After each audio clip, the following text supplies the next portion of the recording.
கிறிஸ்துவுக்குள் மிகவும் பிரியமானவர்களே, ஆண்டவராகிய இயேசு கிறிஸ்துவின் விலையேறப்பட்ட நாமத்தினாலே உங்களை வாழ்த்துகிறேன். இந்த நாளிலும் கூட உங்களோடு தேவனுடைய வார்த்தையை பகிர்ந்து கொடுக்கும்படியாக கர்த்தர் கொடுத்த அவருடைய பிரதான கிருபை இரக்கங்களுக்காக தேவனை துதிக்கிறேன். இந்த நாளில் கூட ஆதியாகமத்தின் புஸ்தகம் 22ஆம் அதிகாரத்தில் 16, 17, 18 வசனங்களில் ஆண்டவர் ஆபிரகாமுக்கு கொடுக்குற ஆசீர்வாதமான வாக்குத்தத்தங்களை நம்ம பார்க்குறோம். ஆனால் அந்த ஆசீர்வாதமான வாக்குத்தத்தங்களை ஆபிரகாமுக்கு ஆண்டவர் கொடுக்கறதுக்கு 2 காரியங்களை ஆபிரகாம் தன்னுடைய வாழ்க்கையில் நிறைவேற்றினார் என்று அங்கே சொல்கிறார். எந்த ஒரு ஆசீர்வாதமும் ஒரு நிபந்தனையோடு கூட வருகிறது. உங்களுடைய வாழ்க்கையிலே தேவனுடைய ஆசீர்வாதம் அபரிவிதமாக நீங்கள் பெற்று அனுபவிக்க வேண்டும் என்று விரும்புவீர்கள் என்றால் இந்த நாளின் செய்தியை மிக கவனமாக கேளுங்க. நிச்சயமாக மிகப்பெரிய ஒரு ஆசீர்வாதங்களை தேவனிடத்தில் நீங்கள் பெற்றுக்கொள்ள முடியும். வாசிக்கலாம்.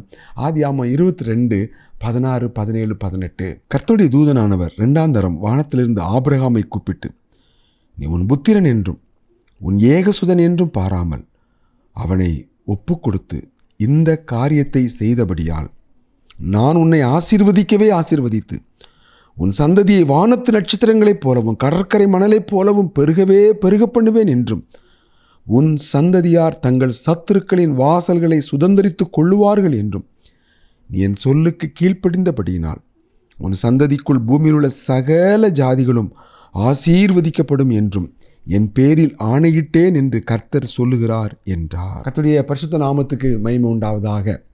இந்த நாளிலும் கூட தேவன் தாமே இந்த வார்த்தைகள் மூலமாக உங்களோடு பேசுவாராக. இங்கே 2 காரியங்களை ஆபிரகாம் நிறைவேற்றினதாக ஆண்டவரே சாட்சி கொடுக்கிறார்.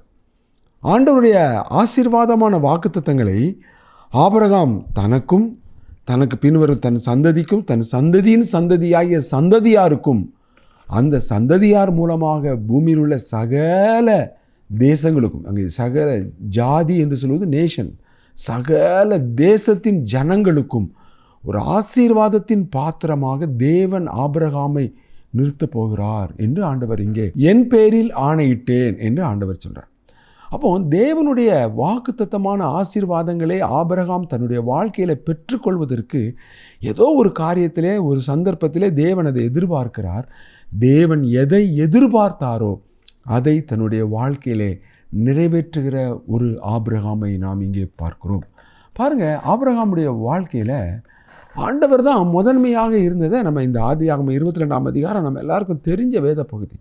ஆண்டவர் 25 ஆண்டுகள் காத்திருப்புக்கு பின்பாக 100 வயதிலே ஆபிரகாமுக்கு ஒரு அருமையான ஆண் குழந்தையை கொடுக்கிறார். ஈசாக்கு என்று அங்கே பெயரிடுகிறார்கள்.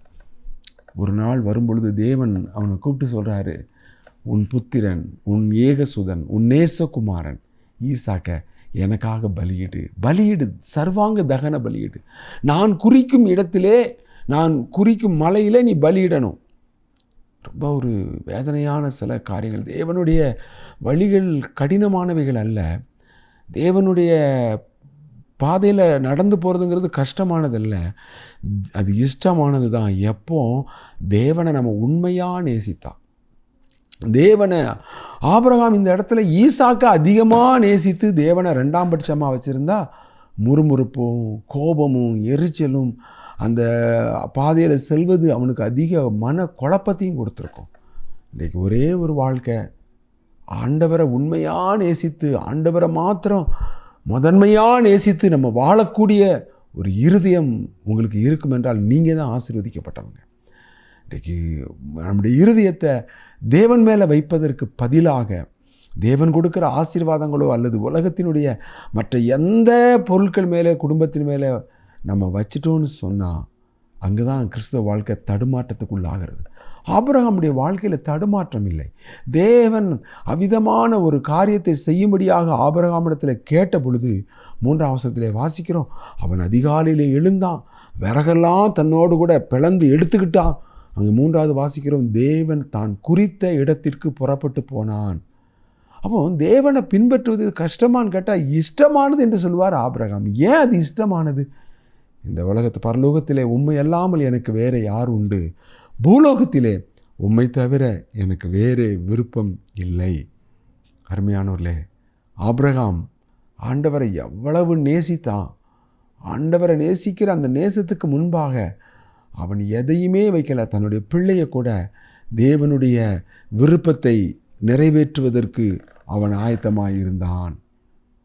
பாருங்க, இந்த நாட்களில் ஆபிரகாம் மட்டும் இல்லை, அநேக மிஷினரி வாழ்க்கை வரலாறுகளை புத்தகங்களை படிக்கும்போது நம்முடைய இருதயங்கள் கொழுந்து விட்டு எரியுது. அநேக பரிசுத்தவான்கள் தேவனுக்கென்று அப்படிப்பட்ட ஒரு அன்பின் அர்ப்பணிப்பை வெளிப்படுத்தி இருக்கிறத பார்க்க முடியுது. ஆபிரகாம் தைரியமாக அங்கே முன்னோக்கி போகிறத பார்க்குறோம்.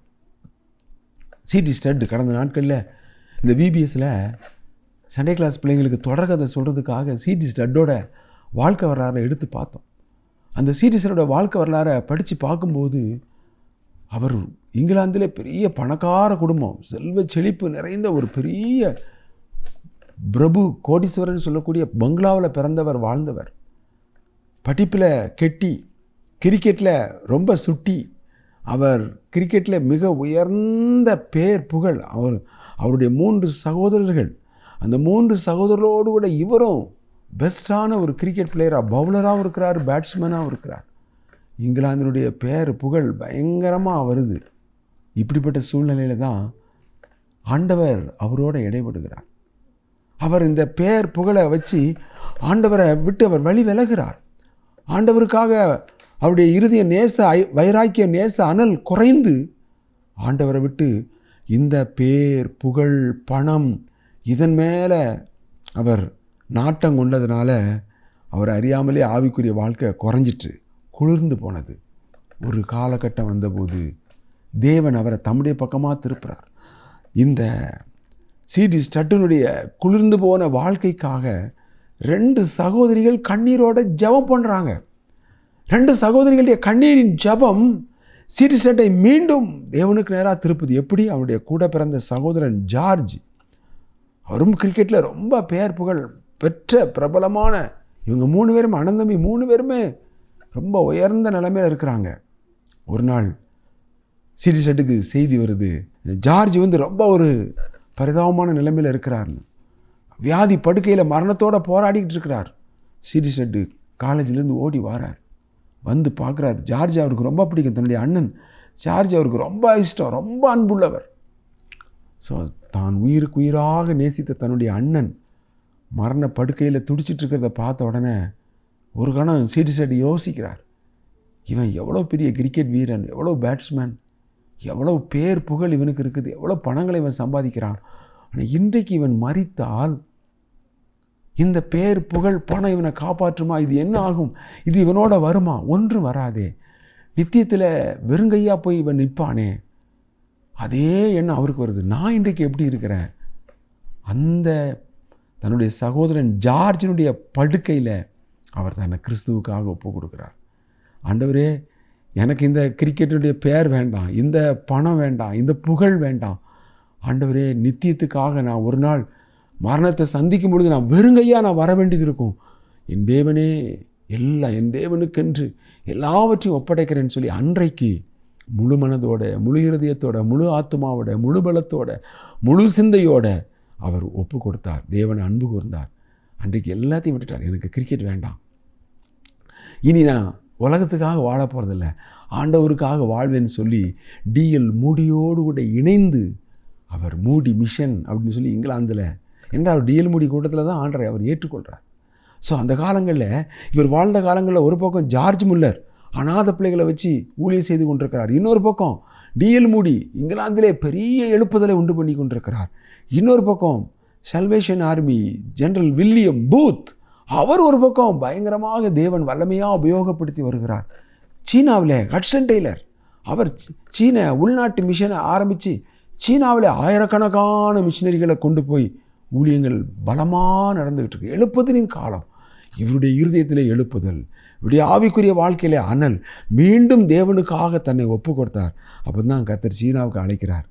சீனாவுக்கு அழைக்கும்போது அவருடைய அம்மா அழுறாங்க, அப்பா இறந்து போயிட்டாங்க, நீனும் சீனாவுக்கு போயிட்டீங்கன்னா நான் என்ன செய்வேன்? ஏனென்றால் சிடி ஸ்டட்டோட தாயார் மற்ற எல்லாரை விட தன்னுடைய மகனாகிய சிடி ஸ்டட் மேலே ரொம்ப பாசமாக இருப்பாங்க. சார்லஸ் தாமஸ் ஸ்டட்டு, அதான் சிடி ஸ்டட்டு.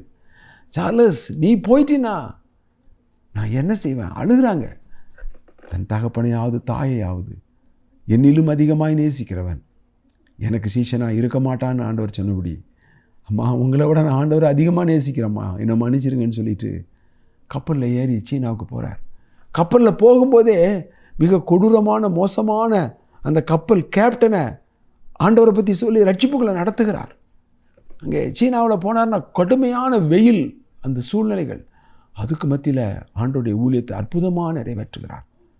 கருமையானவர்களே, இந்தியாவில் நீலகிரியிலே தேவனுடைய ஊழியத்தை நிறைவேற்ற முடியாது வந்து அநேக சபைகளை உருவாக்கி அநேக ஆத்துமாக்களை ரட்சித்து அவருடைய மனைவி பிரிசில்லா பாருங்கள், அந்த கணவனும் மனைவியும் இணைஞ்சிட்டாங்கன்னு சொன்னால் தேவனுக்காக தடுத்து நிறுத்த முடியாத வைராக்கியமுள்ளவர்களாக தேவனுக்காக செயல்படுகிறவர்களாக இருந்தாங்க. அவர் பெரிய பணக்காரர், கோடீஸ்வரர்னு சொன்னேன். அவருடைய 25வது வயதில் அவருடைய தகப்பனாருடைய சொத்தில் இத்தனை % தன்னுடைய பிள்ளைகளுக்கு போகணும்னு சொல்லி அவருடைய தகப்பனார் உயில் எழுதி வச்சிருக்கிறார். 22 வயசில் சீனாவுக்கு ஊழியத்துக்கு வந்துட்டார். ஹாட்சன் டெய்லர்கிட்ட சொல்கிறார், எனக்கு 25வது வயசில் இவ்வளவு பணங்கள் வரும், நான் என்ன செய்யணும்? வாலிபனி நீ ஜெபம் பண்ணு, கர்த்தர் என்ன செய்யணும்னு சொல்கிறாரோ அதை செய். ஜெபம் பண்ணிகிட்டே இருக்கிறாரு. கர்த்தர் ஐஸ்வர்யவான் வாலிபன் துக்கத்தோடு போய்விட்டான். தனக்கு உள்ளதை விற்று கொடுன்னு ஆண்டவர் சொன்னபோது அதை செய்ய முடியாமல் அந்த ஐஸ்வர்யமான வாலிபன் துக்கத்தோடு போன அந்த வேத பகுதியின் மூலமாக தேவன் பேசுகிறாரு. தன்னுடைய 29,000 பவுண்டு, பல லட்சங்கள், அந்த காலத்திலே 150 ஆண்டுகளுக்கு முன்பாக நடந்த உண்மை சம்பவம் அப்படியே தூக்கி கொடுக்குறாரு. எனக்கு அருமையான தேவனுடைய பிள்ளைகளே, ஒரே ஒரு வாழ்க்கை ஊழியங்களுக்காக டிஎல் மூடி மிஷனுக்காக கொடுக்குறாரு. அவர் அதை வச்சு பெரிய பைபிள் காலேஜ் ஆரம்பிக்கிறார். அங்கே General William Booth Salvation Army, அவருக்கு 5000 பவுண்டு.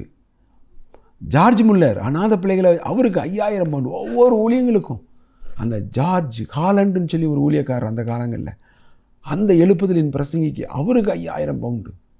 தன்னுடைய பணத்தை ஊழி 29,000 பவுண்டில் 1400 பவுண்டை மட்டும் வைத்து கொண்டு இது எல்லாத்தையும் அங்கே சீன உள்நாட்டு மிஷன் எல்லாத்துக்கும் அவர் கொடுத்துட்டார்.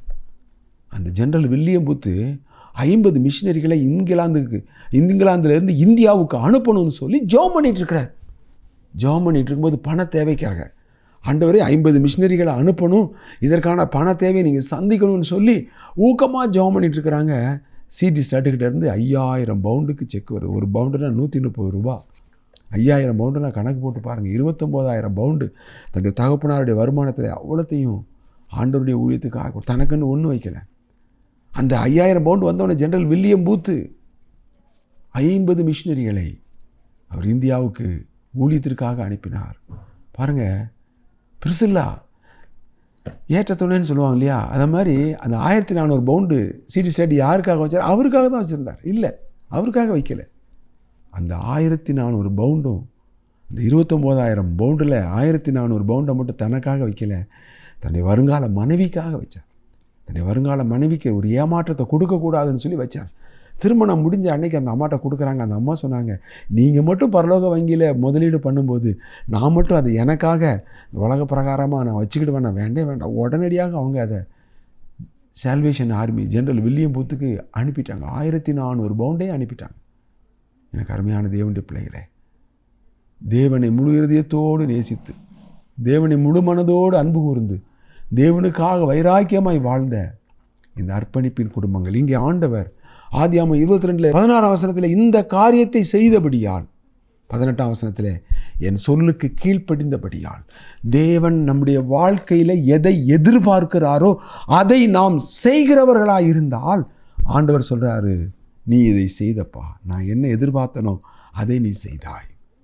ஆண்டவர் எந்த இடத்துல நம்மளை கீழ்ப்படிதலுக்குள்ள விரும்புகிறாரோ அதை கீழ்ப்படிதலுக்கு நேராக நம்ம கடந்து வரும்பொழுது தேவன் சந்தோஷப்படுகிறார். என் சொல்லுக்கு கீழ்ப்படிந்தபடியால், ஆண்டவர் விரும்புகிறத செய்யாமல் நாம் ஆண்டவருக்கு வேதனைப்படுத்துகிற காரியங்களை செஞ்சிடக்கூடாது, ஆண்டவரை துக்கப்படுத்துகிற காரியங்களை செஞ்சிடக்கூடாது. ஆண்டவருடைய வார்த்தைகள் நமக்கு கிடைக்கும் பொழுது, தேவனுடைய இருதயத்தின் விருப்பங்கள் தேவனால் நமக்கு வெளிப்படுத்தப்படும் பொழுது நாம் தேவனுக்கு கீழ்ப்படுகிறவர்களாக இருக்கணும். கிட்டத்தட்ட 71 வயது இந்தியாவில் ஊழியத்தை செஞ்சுட்டு அடுத்து எங்கே போகிறாரு? ஆப்பிரிக்கா. நர மாமிச பட்சினிகள், மனுஷங்களை கொன்று சாப்பிடக்கூடிய நரமாமிச பட்சிகள் வாழ்கிற ஆப்பிரிக்கா காடு, கொடிய காடு, விஷ அட்டைகள் ரத்தத்தை உறிஞ்சிரும், பயங்கரமான கொசுக்கள், விஷ காய்ச்சல்கள், சரியான மருத்துவங்கள் கிடையாது, நல்ல ஆகாரங்கள் கிடையாது. ரொம்ப பலவீனமான ஒரு தேவ மனிதன். ஆனால் அர்ப்பணிப்பு. இந்தியாவிலேருந்து பித்தப்பையில் கல்லுன்னு சொல்லி அவர் திரும்ப இங்கிலாந்துக்கு போகிறார். இங்கிலாந்துக்கு போனால் சொல்கிறாங்க, நீர் ஊழியத்துக்கு இனி தகுதி இல்லை, இனி ஊழியத்தை செய்யக்கூடாது. எந்த மிஷினரி சங்கமும் அவரை மிஷினரியை அனுப்புறதுக்கு முன் வரல. டாக்டர் இப்படிப்பட்ட சர்டிஃபிகேட்டை கொடுத்ததுனால நாங்கள் உங்களை மிஷினரியை அனுப்ப முடியாது. இப்படிப்பட்ட இந்த சூழ்நிலையில் தான் அவர் ஒரு நாள் ஒரு தெருவில் நடந்து போகும்போது துண்டு நோட்டீஸ் கொடுக்குறாங்க. நரமாமிச பட்சினிகள் மத்தியிலே ஆண்டுடைய சுவிசேஷத்தை அறிவிப்பதற்கு மிஷினரிகள் தேவை. நம்மெல்லாம் தெருவில் காஸ்பல் டிராக்ட் கொடுப்போம் ரட்சிக்கப்படணும்னு சொல்லி. இங்கிலாந்தில் என்ன டிராக்ட் கொடுத்தாங்க? ஊழியத்துக்கு வாங்க, இந்த மாதிரி ஆப்பிரிக்காவில் தேவை இருக்குது, இந்த மனிதர்களை பிடித்து கொன்று சாப்பிடுகிற அந்த ஆதிவாசிகளை தேவன் பக்கமாய் திருப்புறதுக்கு வாங்க. அந்த துண்டு பிரதியை பார்க்குறாரு. தேவன் தன்னை அழைக்கிறார். ஆப்பிரிக்காவுக்கு போகும்படியாக தேவன் தன்னை அழைக்கிறது அந்த பாரத்தை இருதயத்தில் உணர்ந்தார், ஜெபித்தார். ஒவ்வொரு மிஷினரி ஸ்தாபனங்களும் அவரை அனுப்ப மறுத்துட்டு அவருடைய மனைவி என்ன சொன்னாங்க தெரியுமா? யாருமே நம்மளை ஏற்றுக்கொள்ளாட்டாலும் அனுப்பாட்டாலும் பரவாயில்ல, நீங்கள் போங்க, கர்த்தர் உங்களுக்கு சொல்லிட்டாரா, நீங்கள் போங்க, அந்த இடங்களை போய் ஒரு சர்வே எடுத்துகிட்டு வாங்க, அதுக்கப்புறம் நான் வாரேன், நம்ம 2 பேரும் சேர்ந்து ஆப்பிரிக்காவில் ஊழியத்தை செய்வோம். எவ்வளோ ஒரு அர்ப்பணிப்பு பாருங்கள். ஒரு மனிதன் தேவனுக்காக எழும்பி பிரகாசிக்கணும்னு சொன்னால் அவருடைய மனைவி 100க்கு 100 தேவனோடு கூட இசைந்து அந்த கணவனோட ஓடுனா தான் அவங்க வெற்றிகரமான ஊழியத்தை செய்ய முடியும். ஒருத்தருடைய ஊழியம் வெற்றிகரமாக இருக்குது அப்படின்னா அவங்களுடைய மனைவி அவங்களுக்கு பின்னால் இருக்கிறாங்க. மனைவி சப்போர்ட்டாக ஆதரவாக இருக்கிற ஒரு கணவன் தான் வெற்றிகரமான ஊழியத்தை செய்ய முடியும். மனைவி அங்கே கணவனுக்கு சப்போர்ட்டாக இல்லாமல் முறுமுறுக்கிறவங்களா, குறை சொல்கிறவங்களா, கணவன் மேலே சலிச்சுக்கிறவங்களா, வருத்தப்படுறவங்களா, என்ன நீங்கள் கவனிக்கலை, நான் உங்களுக்கு முக்கியம் இல்லை, உங்களுக்கு எல்லாமே ஊழியந்தான் முக்கியம், ஆண்டவர் தான் முக்கியம், எல்லாரும் உலகத்தில் அப்படி தான் இருக்காங்களா, நீங்கள் மட்டும்தான் அப்படி இருக்கிறீங்கன்னு சொல்லி கணவனை இழுத்து கீழே போடுகிற ஒரு மனைவி தன்னுடைய கணவன் தேவனுக்காக எழும்பி பிரகாசிக்க முடியாத ஒரு தடைக்கல்லாக மாறிவிடுவாள். விளக்கை கொளுத்தி மரக்காலால் வைக்கணும், மரக்கால் மேலே வைக்கணும், விளக்கு தண்டு மேலே வைக்கணும், மரக்காலால் மூடி வைக்கக்கூடாது. கர்த்தர் அப்படி தான் சொன்னார்.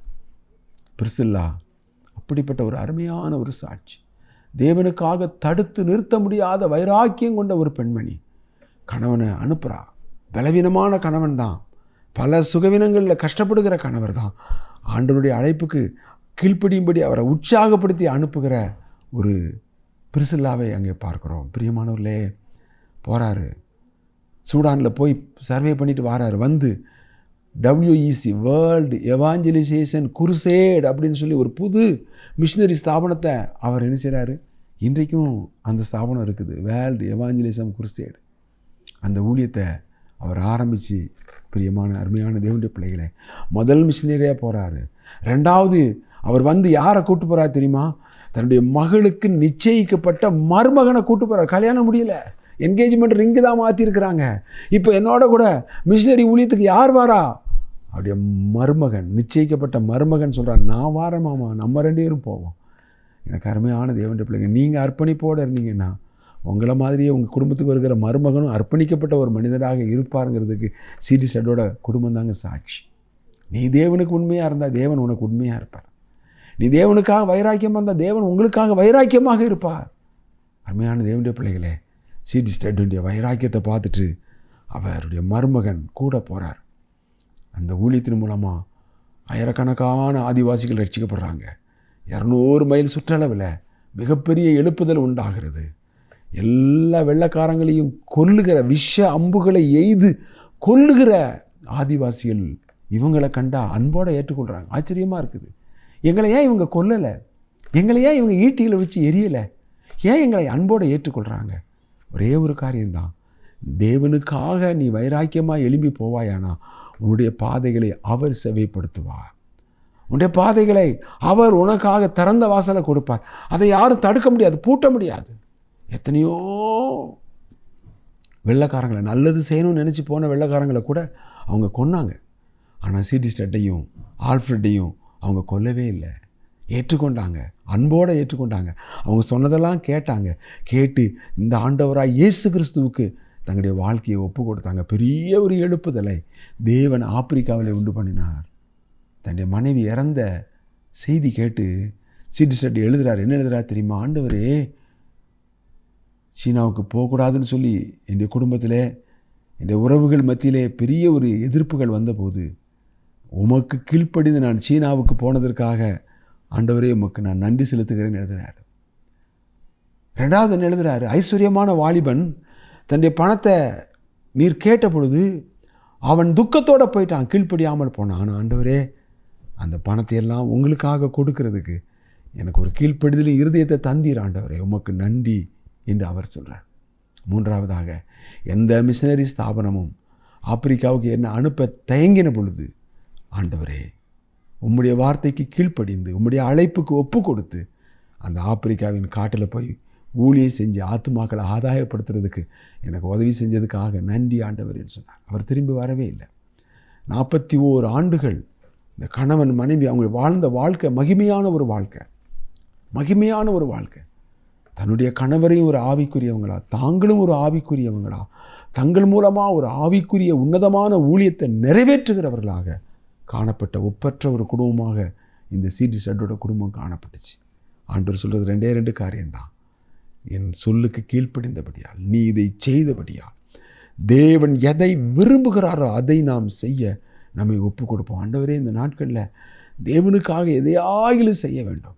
தேவனுக்காக தேவன் எதை விரும்புகிறாரோ அதை செய்ய வேண்டும். சீடி ஷட் சொல்கிறார், ஒரே ஒரு வாழ்க்கை சீக்கிரத்திலே கடந்து போகும்.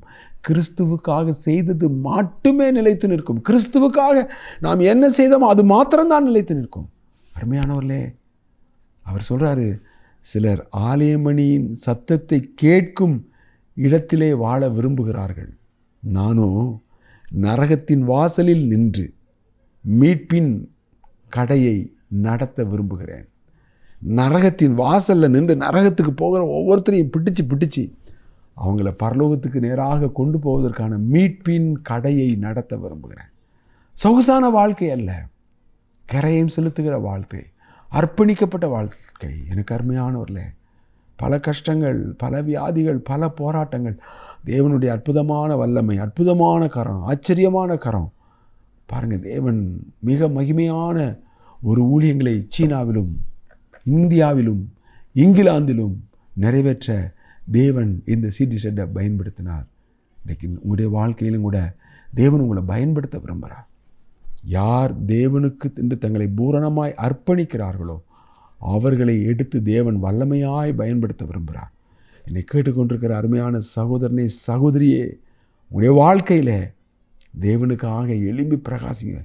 ஒரே ஒரு வாழ்க்கை கிறிஸ்துவுக்காக, கிறிஸ்துவை பிரியப்படுத்துறதுக்காக, கிறிஸ்துவை ஆதாயப்படுத்திக் கொள்வதற்காக, கிறிஸ்துவனுடைய விருப்பத்தை, சித்தத்தை நிறைவேற்றுவதற்காக எல்லாவற்றையும் நஷ்டமென்று விட்டார், குப்பையாக எண்ணினார்.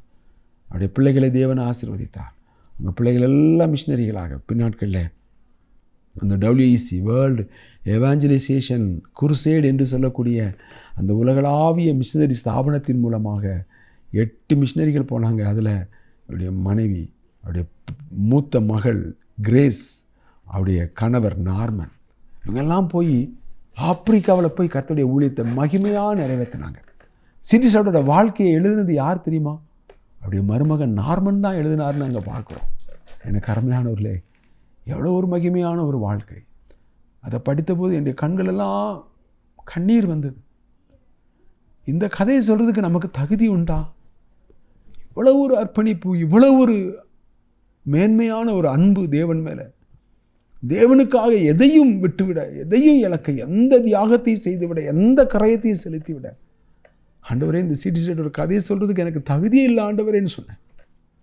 எனக்கு அருமையான தேவனுடைய பிள்ளைகளே, ஒரே ஒரு வாழ்க்கை சீக்கிரமாக கடந்து போகும். தேவனுக்காக செய்தது மாத்திரம்தான் நிலைத்து நிற்கும் என்று சீடி ஷட் சொல்கிறார். ஆபிரகாமை போல, இந்த சீடி ஷட்டை போல ஆயிரக்கணக்கான பரிசுத்தவான்கள் நமக்கு முன்பாக கடந்து போயிருக்கிறாங்க. தேவனுக்கென்று உண்மையாக, தேவனுக்கென்று உத்தமமாக, தேவனுக்கென்று வைராக்கியமாக, தேவனை, ஆண்டவரே உம்மை தவிர வேறு எதன் மேலே எங்களுக்கு பிடிப்பில்லை, உங்கள் மேலே உள்ள அன்பு மட்டும்தான், ஆண்டவர் எந்த இடத்துலையும் எந்த ஒரு அவருக்கு காம்ப்ரமைஸே பண்ணலை. இன்றைக்கு அப்படிப்பட்ட ஒரு அன்பை, அப்படிப்பட்ட ஒரு அழைப்பை தேவன் உங்களிடத்தில் எதிர்பார்க்கிறார். நாம் ஒப்பு கொடுப்போமா? ஆண்டவரே, ஒரே ஒரு வாழ்க்கை தான், எவ்வளோ காலங்களை கழிச்சிட்டோம், மீதியான காலங்கள் தேவனுக்காக உண்மையாக வாழ, ஆண்டவரே நீங்கள் என்ன எதிர்பார்க்குறீங்களோ அதை நிறைவேற்றி, உங்கள் மேலே இருக்கிற அன்பு உண்மையான அன்பு, நீர் எங்கள் மேலே வைத்த அன்பு கல்வாரி அன்பு, கல்வாரியின் சிநேகம், ஆண்டவர் நம்ம மேலே வைத்த அன்பு மாறாத அன்பு, தியாக அன்பு, அவர் சிலுவையில் நமக்காக செலுத்தின கரையும் சிந்தின இரத்தம், தன்னுடைய உயிரையே கொடுத்த அந்த அன்பு, அந்த அன்புக்கு ஈடாக நம்ம எதையுமே செய்ய முடியாது. எவ்வளவுதான் செஞ்சாலும் அந்த கிறிஸ்துவுடைய தியாகத்துக்கு பக்கத்திலே நம்ம போக முடியாது. ஆனால் அந்த அன்பை நம்ம மேன்மையாக நினச்சி நம்முடைய ஜீவியத்தில் அவருக்காக வாழ்வோம், அவருக்காக எஞ்சிய காலங்களை அவருக்காக நம்ம ஒப்பு கொடுப்போம். ஒரு நாள் நித்தியத்தில் நமக்கு வெகுமதிகளை, பரிசுகளை, இந்த உலகத்தில் பூமியில் உங்களுக்கு பொக்கிஷங்களை சேர்த்து வைக்க வேண்டாம் என்று கர்த்தர் சொன்னார். பரலோகத்தில் உங்களுக்கு பொக்கிஷங்களை சேர்த்து வையுங்கள் சொன்னார். எந்த ஆண்டவருக்காக இந்த பூமியில் எவ்வளவு ஆத்துமாக்களை சம்பாத்தியம் பண்ணுறோமோ, ஆண்டுடைய ராஜ்யம் கட்டப்படுறதுக்காக நம்ம எவ்வளவு தியாகத்தோடு நம்ம கொடுக்குறோமோ, அவ்வளவு தூரம் மேன்மையான மகிமையான ஒரு முதலீட்டை பரலோகத்தில் நித்தியத்துக்காக நாம் செய்கிறவர்களாக இருக்கிறோம். ஆம் பிரியமானவர்களே, உங்களையும் உங்களுக்குள்ள எல்லாவற்றையும் தேவனுக்காக கொடுத்து விடுங்க. தேவனுடைய ராஜ்யம் கட்டப்படுவதற்காக, அழிந்து போகிற ஆத்துமாக்கள் கர்த்தருடைய மந்தைகளை கொண்டு சேர்க்கப்படுவதற்காக நாம் இந்த நாட்களில் நம்மளை அர்ப்பணிப்போம். ஒரு ஆபிரகாமை போல, ஒரு சிடி ஸ்டட்டை போல, ஒரு டிஎல் மூடியை போல, ஒரு ஹட்சன் டெய்லரை போல, நம்முடைய இந்தியாவிலே கூட எத்தனையோ பரிசுத்தவான்கள், ஒரு எமில் ஜெபசி, எவ்வளோ ஒரு மிஷினரிகள் தாகத்தோட எத்தனையோ மிஷினரிகள் தமிழ்நாட்டில் போய் வட இந்தியாக்கள், தியோடர் வில்லியம்ஸ், இப்படிப்பட்ட மிஷினரி ஸ்தாபனங்களை உருவாக்கின எத்தனையோ பரிசுத்தவான்கள் அர்ப்பணிப்போட ஓடி முடிச்சதை போல் நாமும் கூட நம்முடைய காலகட்டத்தில் தேவனுக்கு அர்ப்பணிப்போட வாழ ஓட நாம் தீர்மானிப்போமா? இதனால் நம்மை அர்ப்பணிப்போமா? நாம் ஜெபம் செய்வோம். கர்த்தர் தாமே உங்களை ஆசீர்வதிப்பாராக. ஒரு நாள் உங்களை பார்த்து சொல்லணும், ஆபிரகாமை பார்த்து சொன்னதை போல், நீ இதை செய்தபடியால் உன்னை ஆசீர்வதிக்கிறேன், என் சொல்லுக்கு கீழ்ப்படிந்தபடியால் உன்னை ஆசீர்வதிக்கவே ஆசீர்வதிக்கிறேன், உன்னையும் ஆசீர்வதிப்பேன், உன் சந்ததியை ஆசீர்வதிப்பேன், உன்னுடைய சந்ததியினுடைய சந்ததியையும் ஆசீர்வதிப்பேன், உன்னுடைய சந்ததியார் மூலமாக இந்த பூமியில் உள்ள சகல ஜனங்களையும் ஆசீர்வதிப்பேன்னு அந்த மேன்மையான வாக்கு தத்தத்தை ஆண்டவர் அவருக்கு அர்ப்பணித்த ஆபிரகாமுக்கு கொடுத்தது போல உங்களுக்கும் கொடுக்க உண்மையுள்ளவராக இருக்கிறார். நாம் ஜெபம் பண்ணுவோமா? எங்கள் நல்ல ஆண்டவரே, இந்த வார்த்தைகளுக்காய் ஸ்தோத்திரம், இதை கேட்ட பிள்ளைகளுக்காய் நன்றி. ஆண்டவர், எத்தனையோ பரிசுத்தவான்கள், மேகம் போன்ற திரளான சாட்சிகள் எங்களுக்கு முன்பாக இருக்கிறது. ஆண்டவரே, இந்த பூமியில் ஓடி முடித்த ஒவ்வொரு வெற்றிகரமான பரிசுத்தவான்களுக்காய் நன்றி. ஆண்டு அந்த உன்னதமான மகிமையான ஊழியத்தை நாங்களும் நிறைவேற்றும்படி நாமத்தை மகிமைப்படுத்த கர்த்தர் தாமே எங்களுக்கு கிருபை செய்யும், பலன் தாரும். இந்த வார்த்தைகளை கேட்கிறபடிய பிள்ளைகளை அனல் மூட்டும், ஆசீர்வதியும் பயன்படுத்தும். இயேசுவின் நாமத்தில் ஜெபிக்கிறோம் எங்கள் நல்ல பிதாவே. ஆமென், ஆமென். பிரியமானவர்களே, நீங்கள் நேரம் ஒதுக்கி தேவனுடைய வார்த்தையை கேட்டதற்கு அவங்களுக்கு நன்றி சொல்கிறோம். நீங்கள் யூடியூப்பில் ராஜ்குமார் தங்கமணி என்று ஆங்கிலத்திலே டைப் செய்வீர்களானால் இன்னும் அநேக செய்திகளை நீங்கள் கேட்கலாம். கேளுங்கள், மற்றவர்களுக்கும் அறிமுகப்படுத்துங்கள். நாம் மறுமுறை சந்திக்கும் வரைக்கும் தேவனுடைய அளவில்லாத கிருபை உங்கள் அனைவரோடும் இருப்பதாக. ஆமென், ஆமென்.